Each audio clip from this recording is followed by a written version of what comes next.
গণমানুষের নেতা জনাব লায়ন আসলাম চৌধুরী চট্টগ্রাম সীতাকুণ্ড ৪ আসন থেকে তাকে যে সকল জল্পনা কল্পনার ঊর্ধ্বে রেখে যে মনোনয়ন দেওয়া হয়েছে, সেটি একেবারে তার যে নেতাকর্মী সমর্থন রয়েছেন, এটি আসলে তাদের অবদান। এটি আমার কথা না, এটি লায়ন আসলাম চৌধুরীর কথা, যে তার ৪ আসনে যে সাধারণ নেতাকর্মী রয়েছে তাদের যে জনসমর্থন এবং গণজোয়ার, তাদের যে জনসমাবেশ, সেটিকে উপেক্ষা করে বিএনপি থেকে তাকে এই মনোনয়ন দেওয়া হয়েছে। জনাব লায়ন আসলাম চৌধুরী আজকে ঢাকা থেকে চট্টগ্রাম এসেছেন, আমরা তার বাড়িতে আসি। তিনি এসে তার যে সাধারণ যে নেতাকর্মী রয়েছে তাদের উদ্দেশ্যে বলেন যে এটা তোমাদেরই অবদান, এটা তোমাদেরই ভালোবাসা, এটা আমি তোমাদের মাঝে বিলিয়ে দিলাম এবং এটা তোমাদের জন্য আমার প্রাপ্য।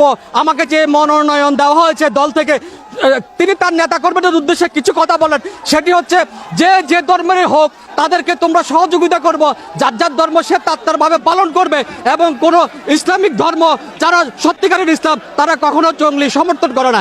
লায়ন আসলাম সেই কথাগুলি বলেন এবং তাদের যে নেতাকর্মী রয়েছেন তাদেরকে বলেন তোমরা সঠিকভাবে সুন্দরভাবে চলাফেরা করো এবং কোনো উস্কানিমূলক ফেসবুক পোস্ট করো না এবং কোনো উত্তেজিত হয় না, কাউকে কুটাক্ষ করে কোনো কথা বলো না, সেটি দিক নির্দেশনা দেন। এবং লায়ন আসলাম চৌধুরী এটাও বলেন যে 25 তারিখ তারেক রহমান দেশে আসবেন, তার দেশ প্রত্যাবর্তন, সেটিকে উপেক্ষা করে নেতা কর্মীদেরকে ঢাকায় থাকার জন্য তিনি অনুরোধ করেন। বলবো না, কারণ এবারে নির্বাচনটা বিশেষভাবে গুরুত্বপূর্ণ। আপনারা জানেন 16 বছর ধরে স্বৈরাচারী শেখ হাসিনা এই বাংলাদেশের মানুষের কথা বলার অধিকার ছিনিয়ে নিয়েছিল। বাংলাদেশের মানুষের ভোটের অধিকার হরণ করেছিল।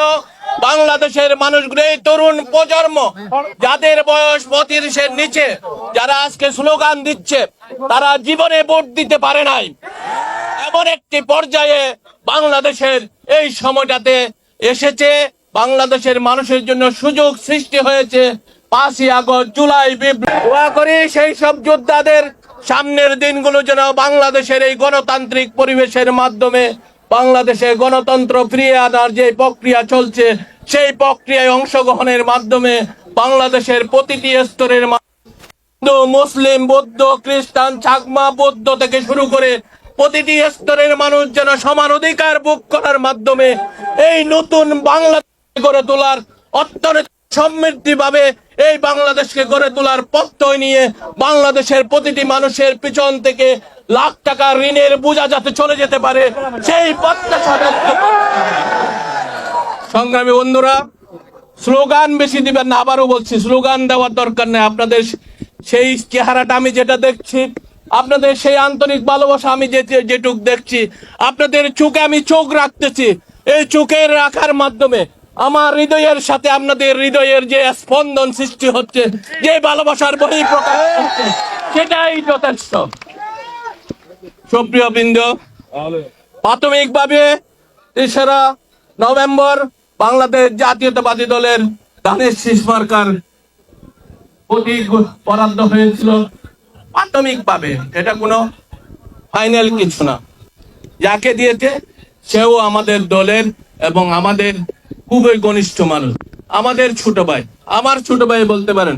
মুরসালিন জহুর, আমাদের ইউসুফ নিজামী এবং এই সালাউদ্দিন, ওরা একসাথে গড়ে ওঠা।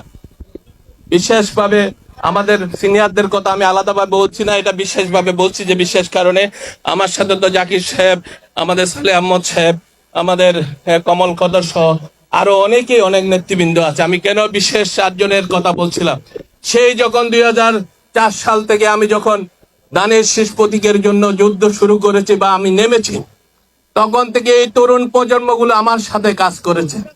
আমি সৃষ্টি করতে পেরেছি উত্তর জেলাতে মুরসালিনকে, আমি উত্তর জেলাতে সৃষ্টি করতে পেরেছি আমাদের সালাউদ্দিনকে, উত্তর জেলাতে আমি সৃষ্টি করতে পেরেছি এরকম অনেক। সাময়িকভাবে সেজন্য আমাদের ভিতর থেকে দল বেছে নিয়েছে, সেটা কোনো ইয়ের কারণ না। তখন আমি যাইনি, বিষয়টা আমি যাইনি বলে সালাউদ্দিনকে দিয়েছে।